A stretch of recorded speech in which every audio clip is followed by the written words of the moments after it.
Hello, my name is Estelle Smith, and today I'll be presenting our CSEW 2021 paper titled Effective Strategies for Crowd-Powered Cognitive Reappraisal Systems, a field deployment of the flipdoubt web application.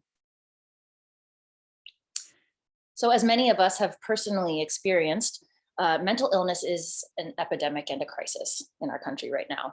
About 20% of US adults and over 40% of graduate students are routinely diagnosed with mental illnesses such as depression and anxiety, as long as a variety of other types of mental illness. And despite the high rate of incidence of these types of conditions, there's a severe deficit of clinical resources to address them. So simply put, there are not enough therapists in the world to address the urgent need for people's mental health care. And on top of this, there's other complicated issues related to stigma for seeking mental illness resources, as well as financial and racial disparities in terms of who is able to access these resources. As a result of some of these complicated issues, only about 30% of the people who need support actually go and seek clinical help for their condition. And this is a situation that the COVID-19 pandemic has only exacerbated and made quite a bit worse. So I'd like to offer this provocation. We know that technology, through previous work, can actually sometimes have negative impacts on people's mental health, but it's also part of the solution. It's also something that can help to bring us better wellness and better social connection with others. So I'll offer the provocation that technology has not only the capacity, but also the obligation to help us become better at supporting one another individually and societally. So the question then is, how can we do that? So prior research argues that technology offers a major opportunity for new and accessible interventions. For example, by expanding the models of delivery that we use to deliver effective therapeutic techniques. A growing body of work also suggests that peer support is really crucial to people's success when they are practicing these types of interventions, and has explored some factors related how we can provision peer support safely and effectively online. And one of the major questions that's driving this line of work is, how can peers effectively help to deliver these clinically validated therapeutic techniques? So one such technique is called cognitive reappraisal. Cognitive reappraisal is a skill that can be taught and is often taught by therapists, for example, from the discipline of cognitive behavioral therapy. And this skill involves reflecting on and altering the emotional meaning of a situation. And we do this in order to either increase the amount of positive emotions we're feeling about something, or to decrease the amount of negative emotions that we're feeling. This is a really hard skill for a lot of people to learn, and it requires a lot of practice and training to get it right. But encouragingly, one thing that can help is that offering reframes or cognitive reappraisals to others can help us to improve our own skill learning and personal wellness, and has been shown to decrease the symptoms associated with depression and anxiety. So flipdoubt then is a crowd-powered prototype that we built, which provides cognitive reappraisals to users of the system. And we sought to answer two research questions through our study. The first was, how do people use a crowd-powered cognitive reappraisal application in the wild? And the second was, how does context impact perception of reframe quality?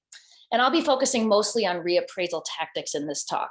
Reappraisal tactics are different strategies that people can take when they are going from the input thought, an input negative thought, to a more positive reframe. In order to address these two questions, we completed a month-long deployment with 13 graduate students. So this is what the interface looks like. There's a prompt that says, purge your thought, which we told participants was about giving the system your negative thought. For example, the input in this case is, I don't work out enough. I should be in better shape. So there's the input thought. And we send this thought to Mechanical Turkers, crowd workers on Amazon Mechanical Turk, in order to have them generate positive reframes. And in this case, there are three examples that came back. The first example is, I work out a lot, and that is why I am in fantastic shape. This is using the strategy of direct negation. It's effectively saying the opposite of whatever the thought was that someone provided to the system. And as we can see, this user rated the thought very low, 0.5 stars. This is the lowest possible star rating that you can give in our system. It's apparently not very useful to just state the opposite of what someone said. Another example is, I can start working out more and get in better shape. This is appealing to the person's intrinsic sense of agency to change the situation or do something about it to make it better. And this scored a little bit better than our direct negation tactic. This person got, or this thought received a 2-star rating. Finally, we have a third example that did much better than the other two. I love my body, it is mine and does great things for me. So this received a 4.5-star rating and is using a tactic of acceptance, appealing to this person's, appealing to this capacity to say, this is what the situation is, and actually it's okay the way that it is. So one thing that we found was that some reappraisal tactics seem to work better than others. On the 0.5 to 5-star scale, we saw that, for example, the 3 that I pointed out in the last case were acceptance, agency, and direct negation. But there's many other different types of reappraisal strategies that people can use in order to reframe these negative thoughts. And it seems that some of them are better than others. We also looked at different contextual factors that are related to this whole reappraisal process. So for example, what types of things are going on in the input thought? We developed code books that look at the topic of the thought. So things like work, relationships, or home life, what we call meta topic. So for example, self-disparagement, regret, rumination, and several others, or whether the topic of the thought is occurring in the past, the present, or the future. And we found that it appears that all 3 of these categories can impact how people rate the resulting reframe that comes back through the system. The other set of factors affecting how the reframe is rated is how the thought is actually being reframed.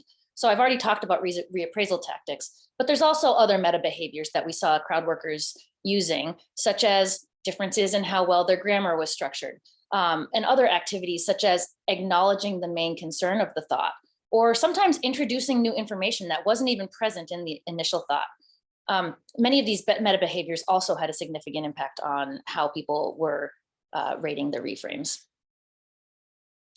So what can we do with some of these insights that we gained through our study? How can we design crowd-powered cognitive reappraisal systems to effectively help people? One of the learnings that we took away from our participants was that rather than prompting for negative thoughts, we should actually be prompting people for reflection. People felt that if the system is telling them to feed negative thoughts, it can sometimes force them to bring up a negative thought that they had, even if they weren't experiencing it in that moment, which can actually have the opposite of the desired effect. Another topic or another issue that came up was that rather than having people fit any negative thoughts that they had as they were going through their day into the system, we might want to engage deeply with just a few core issues. So this can reduce repetitiveness and actually kind of keep people focused on what really matters. The final insight that we'd like to share was that we can take advantage of some of these learnings to develop mechanisms for practice and training that leverage AI and machine learning for peer matching, personalization, and moderation. So the paper provides a variety of ideas related to how we might implement those things based on our results. So thank you so much for watching this presentation. I would encourage you to reach out on Twitter at Estelle Smith PhD, or you can email me at the email address below. I'd love to hear your thoughts about this work. And I hope that you have a wonderful time at CSCW.